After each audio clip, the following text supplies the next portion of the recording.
Qui a besoin d'un miracle? Je pense que tout le monde a besoin d'un miracle. Amen. Tout le monde a besoin d'un miracle. Et j'aimerais dire à quelqu'un ce soir, c'est l'année de miracle. Amen. L'année n'est pas finie. L'année est peut-être presque à la moitié bientôt. Mais l'année peut bien finir et mieux finir. Parce que quand Dieu intervient, quand il agit, cela impacte notre année, impacte notre semaine, impacte notre mois, impacte aussi le reste de notre vie. Je pense que ce n'est pas pour rien que le Seigneur a permis que ce soir, que vous soyez là parmi nous. Amen. Parce qu'il a une parole pour chacun d'entre nous. Peut-être par une parole de connaissance, peut-être un verset biblique, peut-être un témoignage. Je ne sais pas comment il va vous parler. Mais le désir de mon cœur, c'est que Dieu vous parle parce qu'il vous aime. Amen. Amen. Et pour voir le miracle, j'aimerais partager l'histoire de cette femme avec vous ce soir. Cette femme n'a pas demandé à tomber malade. Cette femme n'a pas demandé la souffrance. Cette femme n'a pas demandé à être isolée de la société. Cette femme n'a pas demandé à avoir plusieurs années de maladie. Elle était comme mise de côté, oubliée des autres, parce qu'elle était considérée comme souillée, abandonnée, et elle n'avait pas le droit d'aller au milieu de la population. Il y a des choses peut-être dans nos vies de foi qui peuvent nous empêcher à faire comme les autres. On aimerait faire ou être comme les autres, mais on ne peut pas à cause de ce qu'on a vécu. Peut-être dans l'enfance, peut-être une mauvaise expérience, peut-être une parole, ou peut-être les parents qui ont déclaré des choses sur nos vies. Cela a impacté nos vies et on se souvient de ce qu'ils ont dit, ou elles ont dit, ou la personne a dit. On se souvient de la date, on se souvient du mois, de ce qui s'est passé. Et l'histoire que j'aimerais partager avec vous ce soir, amis, j'aimerais qu'on puisse faire attention à l'histoire de cette femme. Parce que la Bible ne mentionne même pas son nom. Dieu a caché le nom de cette femme pour dire que cette situation dans laquelle elle vivait, ça peut être votre situation ce soir.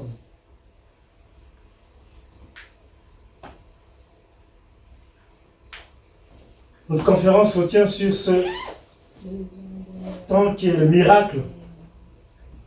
Avez-vous besoin d'un miracle? Et je pense que cette femme avait grandement besoin d'un miracle. Qu'est-ce qu'un miracle?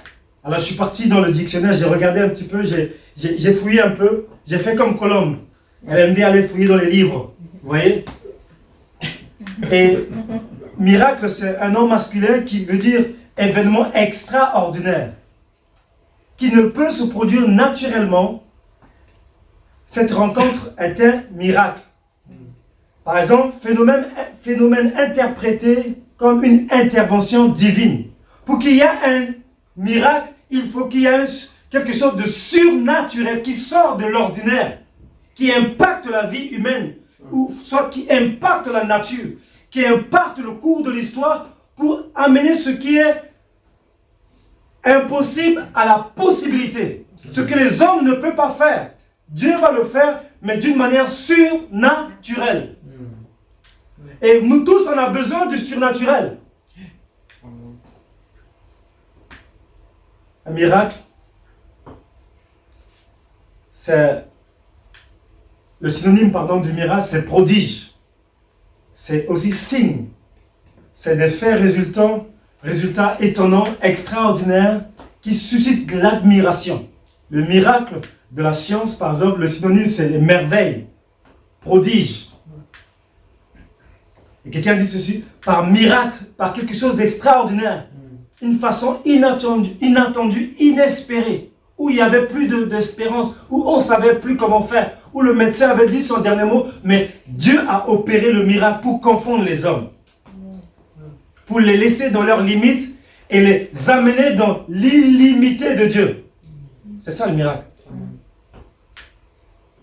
Par exemple, ils ont échappé à la noyade par miracle. Solution miracle, ou recette miracle, ou remède miracle. C'est quelque chose qui touche des vies. Et j'aimerais voir l'histoire de cette femme avec vous. Lisons, s'il vous plaît, Marc chapitre 5, verset 25. Marc chapitre 25, verset 20, Marc 5, verset 25. La Bible dit ceci. Vous y êtes? Or, il y avait une femme atteinte d'une perte de sang depuis 12 ans. Elle avait beaucoup souffert entre les mains de plusieurs médecins et elle avait dépensé tout ce qu'elle possédait et elle n'avait éprouvé aucun soulagement, mais était allée plutôt en empirant. Donc son cas ne s'améliorait pas. Ayant entendu parler de Jésus, elle vint dans la foule par derrière et toucha son vêtement. Car elle disait, si je puis seulement toucher ses vêtements, je serai guérie. Au même instant, la perte de sang s'arrêta et elle sentit dans son corps qu'elle était guérie de son mal. Jésus connut aussitôt en lui-même qu'une force était sortie de lui et se retournant au milieu de la foule, il dit, qui a touché mes vêtements? Ses disciples lui dirent, tu vois la foule qui te presse et tu dis, qui m'a touché? Et il regardait autour de lui pour voir celle qui avait fait cela. La femme effrayée, tremblante, sachant ce qui s'était passé en elle, vint se jeter à ses pieds et lui dit toute la vérité.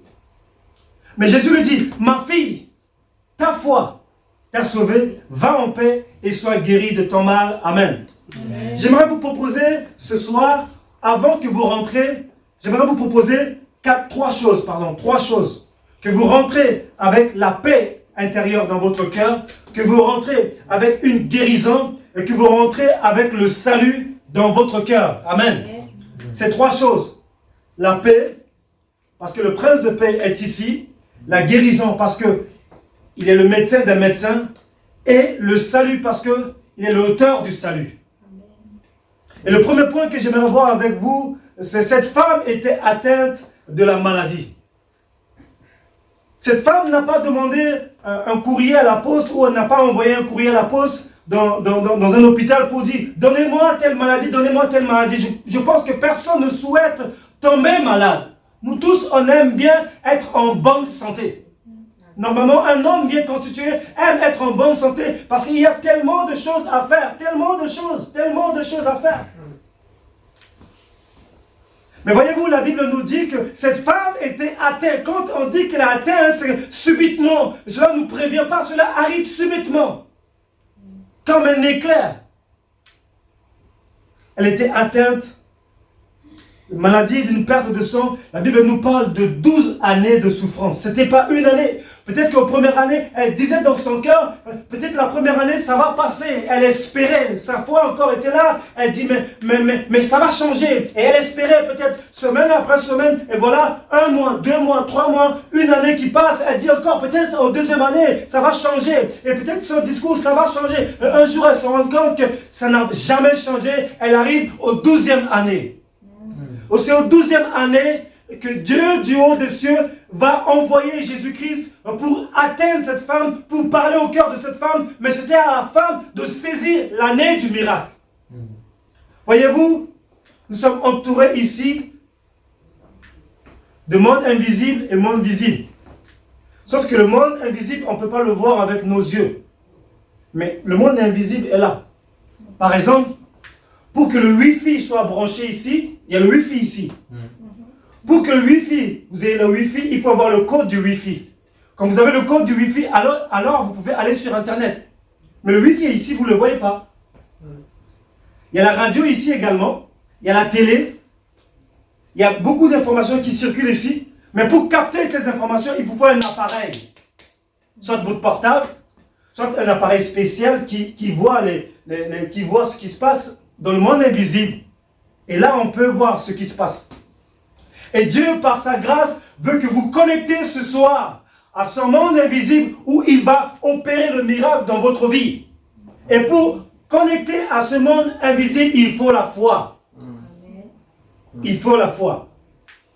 Cette femme était atteinte et quand on est atteint pendant 12 années, on est comme conditionné, on pense que par la maladie. Le moral est atteint. Et souvent touché dans notre corps également.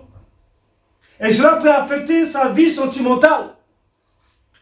Elle était mise de côté, elle ne pouvait pas faire comme les autres. peut-être haï, peut-être délaissé par les autres amis qui ne peuvent pas la côtoyer à cause de sa maladie. Elle n'avait pas demandé cela. Quand on est touché et atteint, cela peut affecter la vie du couple, la vie familiale, la vie de travail, les enfants, nos entourages. Vous savez, il y a des personnes, quand c'est souvent les chefs de famille ou les responsables, ou papa ou maman, quand papa est atteint ou maman est atteint, cela joue sur les enfants ou sur l'entourage, selon la responsabilité de la personne dans le foyer ou dans l'entourage, qu'il est bien placé ou pas. Le mode de vie peut également impacter quand on est touché et atteint par la maladie. Et il faut une intervention de Dieu et sa grâce. Au cours d'un accident, quand quelqu'un a un accident, cela peut atteindre sa famille. Cela peut atteindre ses enfants. Cela peut atteindre le mari. Cela peut atteindre l'épouse. Cela peut atteindre les parents de l'épouse ou les parents de la famille. Je me souviens, il y a quelques mois, dès le mois de janvier, le 28 janvier, mon frère, il avait perdu le sommeil. Et quand il a perdu le sommeil, ça faisait une semaine, il ne pouvait pas dormir. Une semaine, et quand un homme, au bout de 3 jours, si vous ne dormez pas, le cerveau pète un plan. Le cerveau est déréglé. Il a fallu que je puisse prendre mon petit frère, l'amener et l'interner signer un décharge pour l'interner dans un hôpital psychiatrique. Parce qu'il fallait qu'il puisse trouver du repos. Il était commencé à devenir turbulent et il ne se maîtrisait pas. Alors pour la protection de la famille, il fallait l'extirper et l'amener pour qu'il soit interné. C'était douloureux parce que quand j'ai vu mon petit frère, je ne le reconnaissais plus. Atteint dans sa santé, atteint parce qu'il ne pouvait pas dormir, mais atteint parce que aussi les médicaments qu'on lui donnait faisaient qu'il était devenu comme un zombie. Mon cœur a été blessé, meurtri. Et tous les après-midi, depuis le 28 janvier jusqu'au 28 février, j'étais à ses côtés tous les après-midi pour aller le voir. Et je me souviens de ce jour où j'étais arrivé devant cet hôpital psychiatrique à Saint-Denis. Et quand je suis arrivé, mes larmes commençaient à couler. De savoir que moi, je vais rentrer après pour manger, pour me reposer. Mais mon petit frère est ici à l'hôpital. Je ne sais pas comment il dort. Je ne sais pas comment ça se passe. Je ne sais pas qu'est-ce qui se passe. Est-ce qu'il est bien ou pas? J'étais inquiet. Et mes larmes commençaient à couler. J'ai dit, Seigneur, fais quelque chose. C'était le cri de mon âme. C'était pas que lui seulement qui était atteint. C'était la famille qui était atteinte. Ma petite sœur était atteinte. Mon autre petit frère était atteint. Et on n'a pas voulu en parler avec notre père parce que ça peut jouer sur lui. On a su gérer par la grâce de Dieu la situation pour qu'il puisse en sortir. Et maintenant, il est sorti de l'hôpital depuis le 28 mars. Et le Seigneur lui a fait grâce. Amen. Amis, quand on est dans cette situation, on se sent tout petit face à la maladie. On se rend compte qu'on est des hommes. On est limité. On se rend compte qu'on est impuissant. Malgré que tous les progrès de médecine, mais on se sent tellement faible face à ces phénomènes, difficultés, soucis ou maladies. On se sent souvent peut-être oublié. Parce que les autres vont à leurs occupations et nous, on ne peut pas. On doit attendre jusqu'à ce qu'on soit guéri. On se bat seul contre la maladie ou contre une circonstance. Ça peut être moral, ça peut être psychiatrique, ça peut être physique, ça peut être l'âme qui souffre. On veut s'en sortir, on cherche une solution pour s'en sortir face à nos difficultés. On peut être aussi atteint et affecté et déstabilisé, se sentir incompris.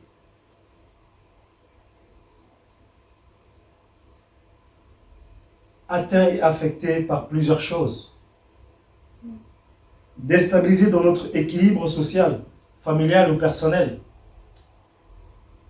Atteint et affecté moralement par la perte d'un emploi, perte d'une personne qu'on aime, perte d'une amitié, ou perte d'une entreprise, ou perte d'une faillite. Cela peut affecter une famille, affecter les parents ou les enfants. Peut-être par un échec scolaire ou un examen qu'on n'a pas eu. Et là, cela peut affecter notre cœur, notre âme, notre esprit. Comme je l'ai dit tout à l'heure, un accident qui peut arriver, une maladie chronique. Je me souviens d'une sœur qui était opérée 4 fois à l'hôpital de Gisors, dans le 27. Cette sœur a été opérée 4 fois de douleurs de dos, douleurs lombaires chroniques. Elle ne peut pas être guérie. Elle allait médecin après médecin et cette opération a été faite. Et la semaine qui allait venir, elle était préparée pour être opérée pour la 5e fois. Mais ce jour-là, Dieu a eu pitié d'elle. Alors que je prêchais l'évangile dans la ville de Gisors, et je prêchais l'évangile, le Seigneur me donne une parole me disant qu'il y a une personne ici dans la salle qui a un problème de dos, une souffrance de dos. Je ne la connaissais pas. Et j'ai prêché l'évangile et j'ai fait appel, j'ai demandé à la personne de se mettre debout, je vais prier pour elle. Et cette sœur qui était antillaise s'est mise debout, elle était assise à ce côté-là. Et je suis parti, j'ai prié avec elle. Et quand j'ai prié, j'ai posé ma main sur sa tête et commencé à prier, commencé à demander au Seigneur Jésus d'agir. Elle a senti comme un courant électrique qui a traversé toute son colonne vertébrale et instantanément, elle a été guérie. Amen. L'année de grâce a été pour elle. Ce que les médecins n'ont pas pu faire, Dieu l'a fait gratuitement et d'une manière surnaturelle. Elle avait besoin d'un miracle. Amis, si vous avez besoin d'un miracle, Jésus est le miracle le plus grand qui peut exister. Et il peut agir là où vous êtes. Je ne sais pas de quel mal vous souffrez. Je ne sais pas de quelle pression ou dépression ou angoisse ou peur ou insomnie. Je ne sais pas de quoi vous souffrez. Mais je sais que vous vous retrouvez dans ce message parce que cette femme n'a pas souffert simplement pour 1 semaine, 2 semaines. Mais ça a pris des années. Il y a des choses dans nos vies qui prennent des années. On a l'impression que cela ne partira pas.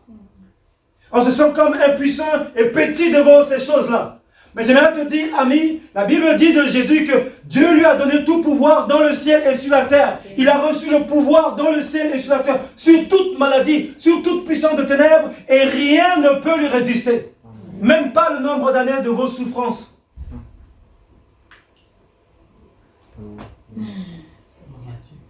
Un handicap qui intervient subitement, qui précipite la famille dans une grande détresse et tristesse. Une maladie psychiatrique, comme je l'ai dit tout à l'heure, ou la pression ou dépression de longue durée, ou peut-être burn-out. Quand la maladie dure plus longtemps, des fois on est conditionné, c'est comme si la maladie devient nous-mêmes. Je ne sais pas ce que vous voyez, ce que je veux dire.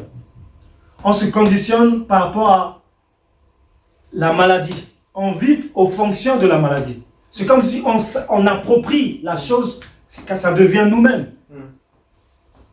12 années de souffrance, d'hémorragie, le sang, elle perdait la vie.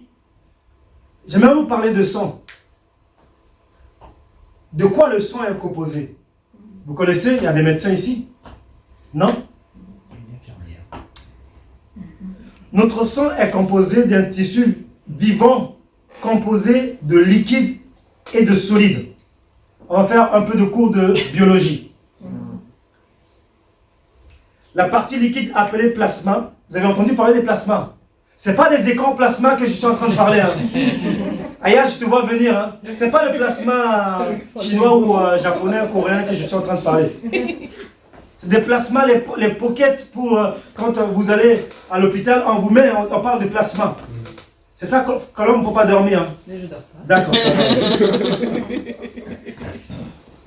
La partie liquide appelée plasma ou composée d'eau, de sel, de protéines. Plus de la moitié de votre sang, de notre sang, est du plasma. La partie solide de votre sang contient des globules rouges, des globules blancs. Tout ça, vous avez ça dans votre corps. Vous êtes là? Amen. Vous ne dormez pas, ça va? Des globules blancs et des plaquettes. Ce n'est pas les plaquettes de frein non plus. C'est des plaquettes.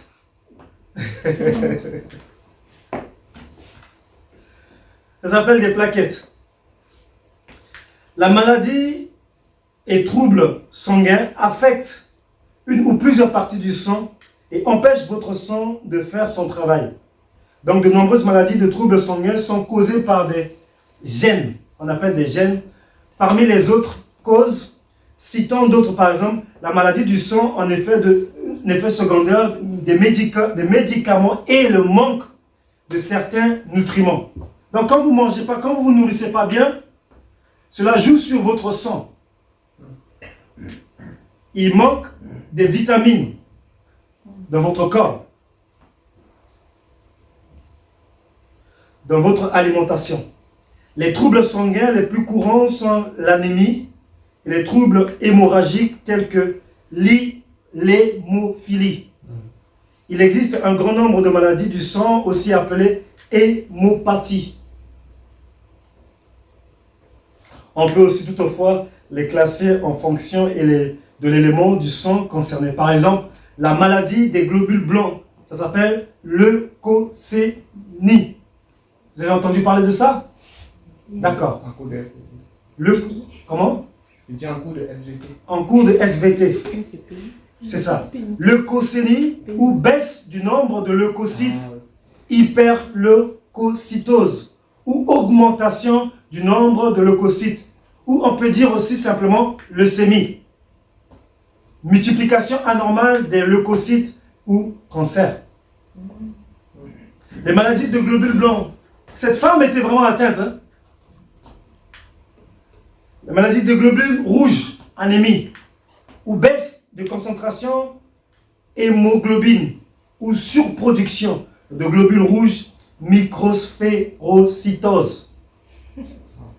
C'est pas un nom à donner à vos enfants. Hein? Une forme anormale des globules rouges, hémoglobinopathie, ou forme anormale de l'hémorragie. Je finis par ça.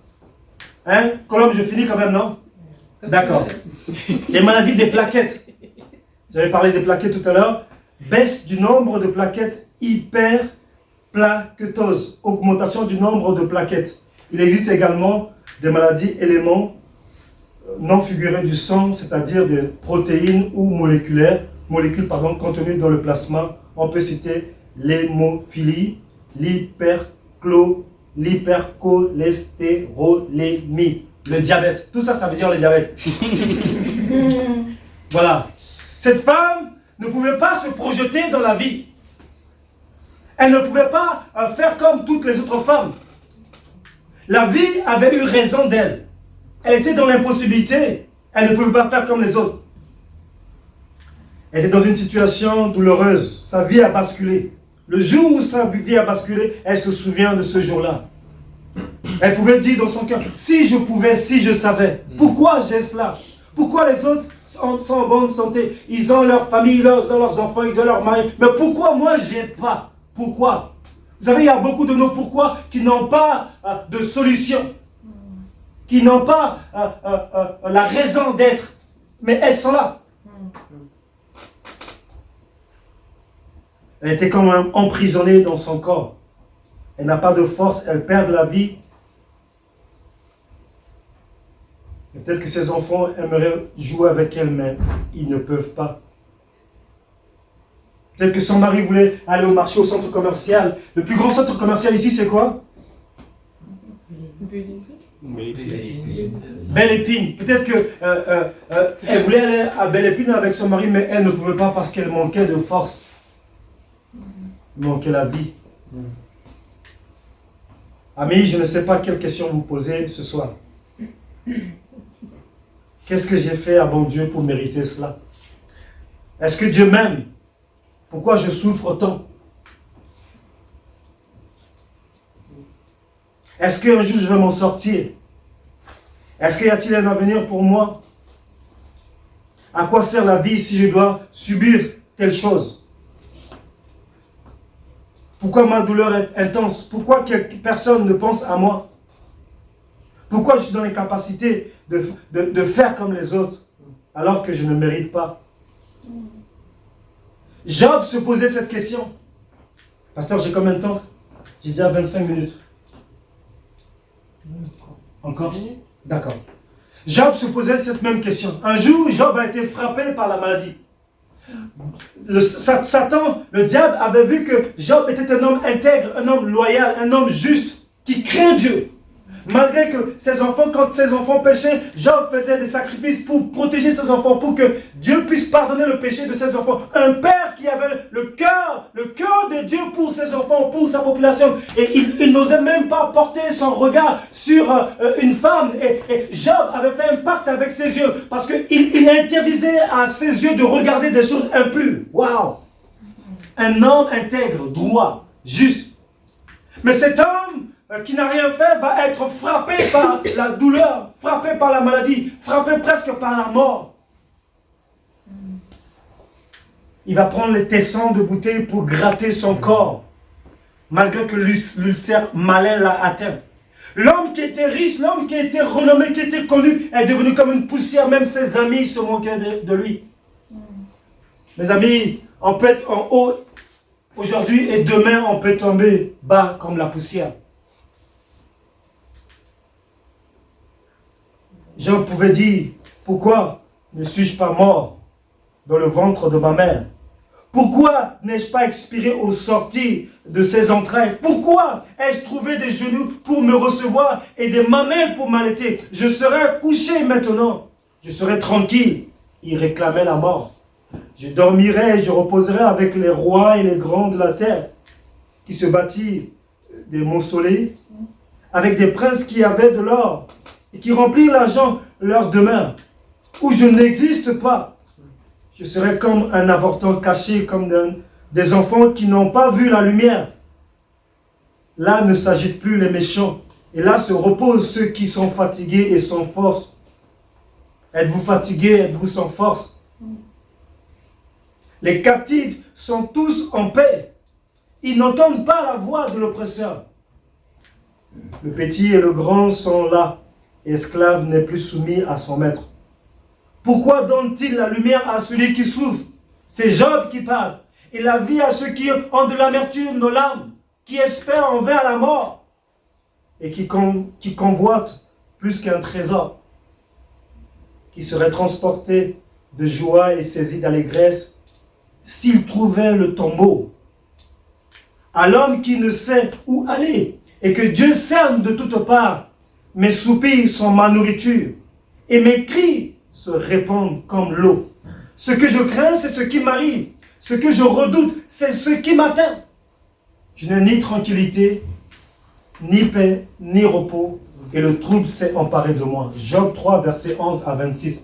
C'était là le cri de cet homme de Dieu qui souffrait injustement cette situation, qui souffrait la douleur. Son corps le réclamait la vie, mais il ne pouvait rien faire. Il subissait, il est obligé de prendre les tessons de bouteille pour gratter son corps. Abandonné par ses amis. Même quand ses amis viennent le visiter, il lui donne des paroles qui blessent encore son âme. Il a fallu que Dieu intervienne pour le défendre. Je ne sais pas ce que vous souffrez, frères et sœurs. Mais ce que je sais, c'est que ce soir, cette femme a fait quelque chose. Cette femme a tout dépensé. Peut-être que vous avez dépensé de l'énergie. Vous avez dépensé du courage. Vous avez dépensé de l'argent. Vous avez tout fait pour s'en sortir. Mais les choses ne marchent pas. Intellectuellement, physiquement, vous avez donné. Mais on réclame encore toujours plus. J'aimerais vous dire ce soir, Jésus a dit, venez à moi vous tous qui êtes fatigués et chargés. Je vous donnerai du repos. Vous avez besoin de venir aujourd'hui au pied du Maître. Car c'est lui qui donne du repos parce qu'il est le prince de paix. Vous avez besoin de venir au pied de Jésus-Christ parce qu'il maîtrise les circonstances et les événements qui vous blessent, qui vous a meurtri, qui vous a fait mal au plus profond de votre âme. Parce que lui seul, il peut guérir l'âme, l'esprit et le corps, ce qu'aucun homme ne peut le faire. L'homme peut guérir le corps et cicatriser. Mais l'homme ne peut pas guérir le cœur. L'homme ne peut pas guérir l'âme. Seul le Créateur peut guérir l'âme et l'esprit et le corps. L'homme entier. Votre âme est-il blessée? Est-elle blessée, pardon? Votre cœur est-il blessé? Votre corps peut-être meurtri par des mauvaises expériences, peut-être un abus.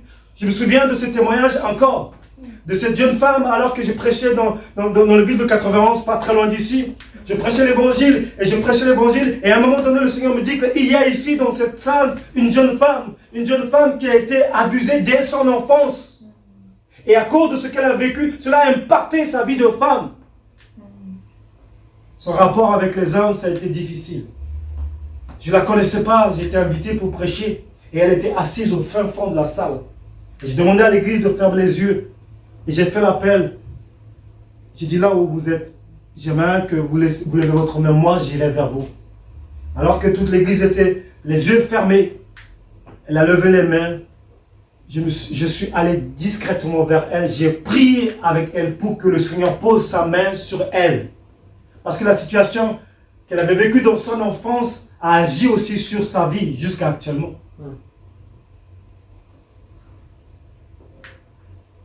Frères et sœurs, nous avons tous besoin d'un miracle. Qu'est-ce qu'elle a fait pour que ça change? Elle a entendu parler de Jésus, la bonne nouvelle. Elle a dit, si je puis seulement toucher ses vêtements, je serai guéri. C'est-à-dire qu'elle a décidé que ça doit changer. Mes frères et sœurs, amis, vous pouvez décider que ça change et cela va changer. Parce que la Bible dit que la mort et la vie sont au pouvoir de la langue. Ce que je proclame a une autorité sur ma vie et le diable peut l'utiliser aussi contre moi. Mais Dieu peut utiliser ce que je proclame aussi pour me transformer. Elle disait dans son cœur, dans son fort intérieur, personne ne savait ce qui se passait à l'intérieur d'elle. Malgré 12 ans de souffrance, elle disait dans son cœur, si je puis seulement toucher son vêtement, je serai guéri. Elle avait la foi et la conviction que si elle touche Jésus, sa vie sera changée. Frères et sœurs, le moment est important. Vous pouvez décider parce que votre choix a de l'impact non seulement sur la terre, mais aussi dans le ciel. Si vous avez de la foi comme un grain de sénévé, vous pouvez dire à la montagne, ôte-toi de là, jette-toi dans la mer, il va se jeter.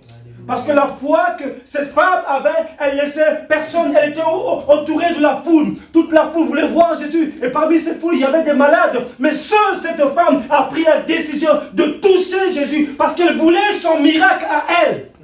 Les médecins n'ont pu rien faire pour elle, les hommes n'ont pu rien faire pour elle. Elle a dépensé tout son argent, son énergie, tout ce qu'elle avait. Elle dit seulement, je veux toucher mon Créateur parce que c'est lui seul qui peut réparer ce que l'homme ne peut pas réparer. Amen. Là où l'homme a brisé, frères et sœurs, amis, seul Dieu peut réparer. L'homme peut demander pardon, mais la cicatrice restera toujours plus profonde de notre âme. Quand on entend parler de son nom, alors la chose revient au plus profond de notre cœur. Je me souviens tout à l'heure, cet après-midi, ce matin, on était parti avec votre pasteur pour évangéliser avec Josué, alors qu'on était devant la gare, et il y avait une dame qui travaillait à la SNCF. Et quand elle est sortie pour fumer un petit peu, et je l'avais aperçue, elle était là. Et je suis parti vers elle pour lui donner le prospectus. Elle dit non, mais j'ai pas besoin de miracle. Je dis madame, nous tous on a besoin d'un miracle. Parce qu'il y a des situations dans lesquelles on se trouve, personne ne peut rien faire. Et je ne sais pas pourquoi, le Seigneur m'a vraiment inspiré. Et j'ai dit madame, par exemple, les mauvaises expériences que vous avez vécues, est-ce que ces mauvaises expériences ont été ôtées? Et les noms des personnes que vous vous souvenez de cela, quand vous entendez, il y a des choses qui remontent. Il me dit oui, c'est vrai. Il me dit vous êtes psychologue? Je dis non, je ne suis pas psychologue. Je ne vous connais pas, madame. J'ai dit, vous avez besoin d'un miracle. Parce que si ces choses ne sont pas guéries, vous allez le transférer sur quelqu'un d'autre. Si ces blessures intérieures ne sont pas guéries, alors c'est quelqu'un d'autre qui va hériter cela. Vous avez besoin de guérison. Et l'âme doit être touchée. Le corps doit être touché. L'esprit doit être touché. Et seul Dieu peut faire cela.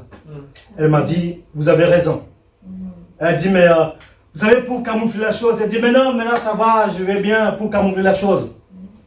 Mais je savais au fond de moi que le Seigneur était en train de lui parler. Je prends 2 minutes, après je m'arrête. Ça va? Vous ne dormez pas? Ailleurs, si tu dors, je porte plainte. Hein. Elle a entendu parler de Jésus. Qui est ce Jésus que cette femme voulait toucher? Voyez-vous, dans la foule, tout le monde voulait toucher Jésus.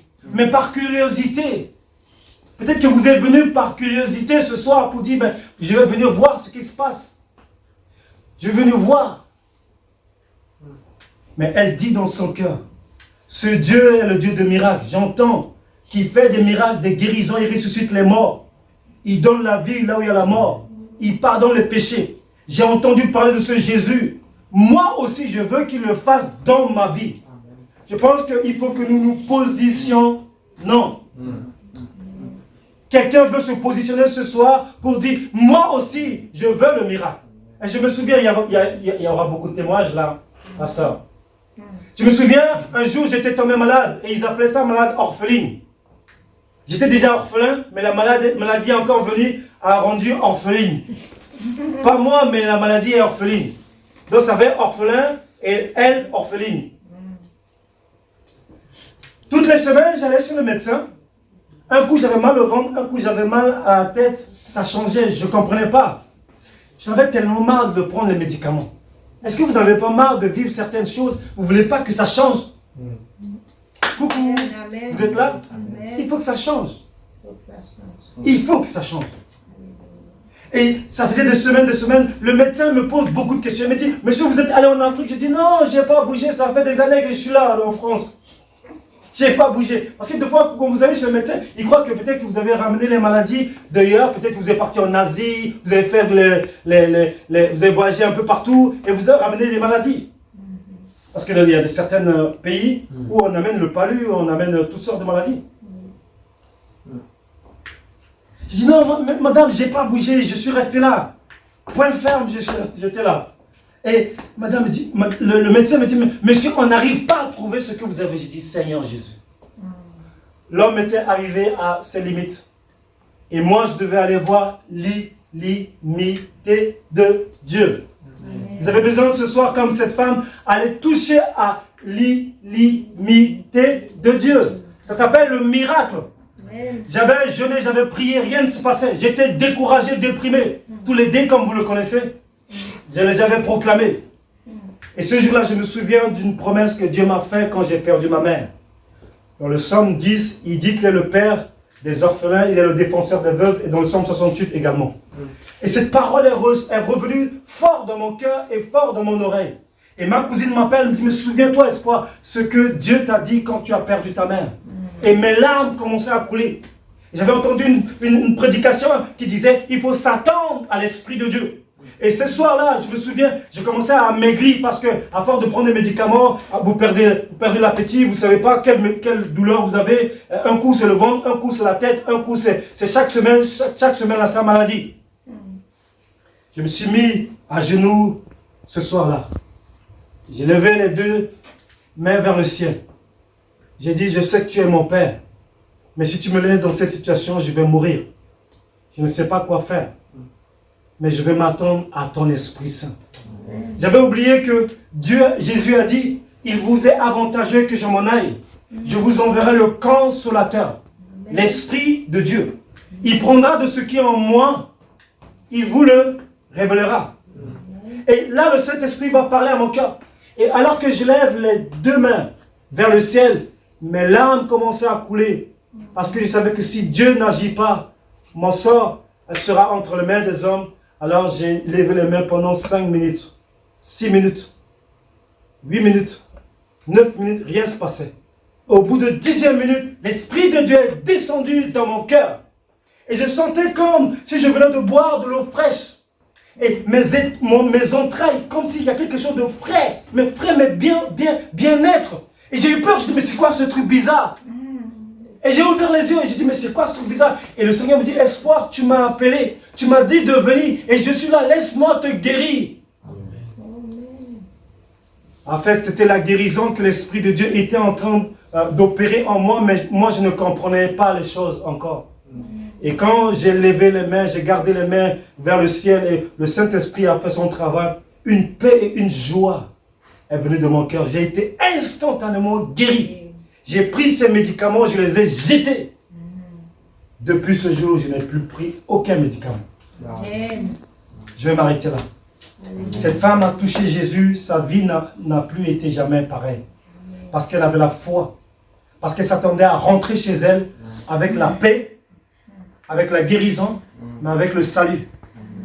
Comment voulez-vous rentrer chez vous? C'est vous qui décidez. Et on va prier maintenant. Elle a touché Jésus. Voulez-vous toucher Jésus ce soir? Voulez-vous toucher Jésus ce soir? Au même instant, la perte de sang s'arrêta. Dieu peut opérer le miracle maintenant dans ton corps. Maintenant. Il peut le faire. Si simplement tu crois que cela est possible pour toi. La Bible dit, aux hommes cela est impossible, mais à Dieu toutes choses sont possibles. La Bible dit, si tu crois, tu verras la gloire de Dieu. La Bible dit, toutes choses sont possibles à Dieu. Je te mets face à la possibilité illimitée de Dieu. Pour que tu puisses goûter par la foi combien il t'aime et il a vu les années dans lesquelles tu as souffert, tu as été oublié, tu as été brimé, tu as été délaissé et tu as été comme jeté, rejeté, mal aimé et méprisé. Mais ça peut s'arrêter ce soir à cause de son amour. Il n'a pas accusé cette femme. Les hommes t'ont accusé. Tu n'as pas fait, ils ont dit que tu as fait. Et la culpabilité a envahi ton cœur. Cela a laissé des traces indélébiles dans ton âme. Jésus a dit, ma fille, ma fille, ma fille, mon fils ce soir, ma fille ce soir. Jésus voyait en elle la foi qui triomphe pour obtenir le miracle. Si Jésus peut voir la foi en toi, le miracle va se produire. Toi qui es connecté, si Jésus voit la foi en toi, il va s'empresser de descendre et d'agir avec son esprit pour opérer. Même l'incurable sera guéri par la puissance de son esprit.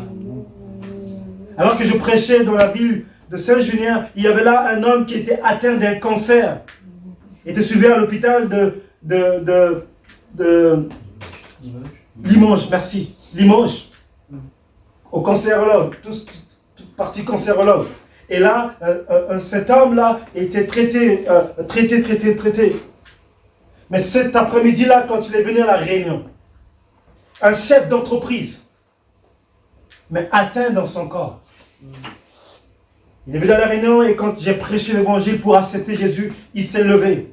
Il a accepté Jésus-Christ. Après, le moment était venu pour qu'on puisse prier pour les malades.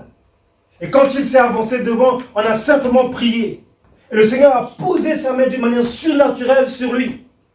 Il est reparti après, quelques temps après, pour faire les contre-visites, les visites pour les cancérologues, pour qu'ils voient comment ça s'est passé. Ils étaient stupéfaits. Ils cherchaient le cancer, ils ne voyaient plus le cancer. Ils cherchaient, ils ne voyaient plus le cancer. Ils disent, mais c'est impossible. Mais ce qui est impossible pour les hommes est possible pour Dieu. Il a été guéri instantanément, transformé. Et l'hôpital de Limoges cherche encore la maladie dans son corps, mais la maladie a disparu. Jésus a ôté la maladie. J'aimerais te dire, il a le pouvoir ce soir d'ôter toute ta maladie, toute ta culpabilité, ôter les liens qui te tiennent, ôter toute souffrance et te donner la paix et la joie parce qu'il est le prince de paix. Amen. Amen. Ceux qui sont malades, est-ce que vous pouvez me mettre debout? Si vous êtes connectés, s'il vous plaît, et que vous n'avez pas encore accepté Jésus-Christ dans votre cœur comme Seigneur et Sauveur, vous pouvez faire cette prière avec moi. Seigneur Jésus, j'ai entendu parler de toi ce soir. Je veux t'accepter dans mon cœur comme Seigneur et Sauveur. Pardonne mes péchés. Purifie-moi par ton sang. Je reçois ta vie ce soir et que ta présence inonde mon cœur. Désormais, je fais le choix de te suivre comme disciple. Tu es devenu mon Seigneur et mon Sauveur. Maintenant, je vais prier pour vous. Seigneur Jésus, je te prie pour ces personnes qui, Seigneur, font cette prière, de les bénir et de sceller cette alliance par le sang de l'agneau et de leur faire du bien. Donne-leur ton esprit afin qu'ils soient marqués de ton sceau et de ton amour dans le nom de Jésus. Amen. J'aimerais prier pour ceux qui sont malades ce soir, s'il vous plaît. Qu'importe la maladie, mettez-vous debout, on va prier. Croyez que cela est pour vous. Croyez que cela est possible.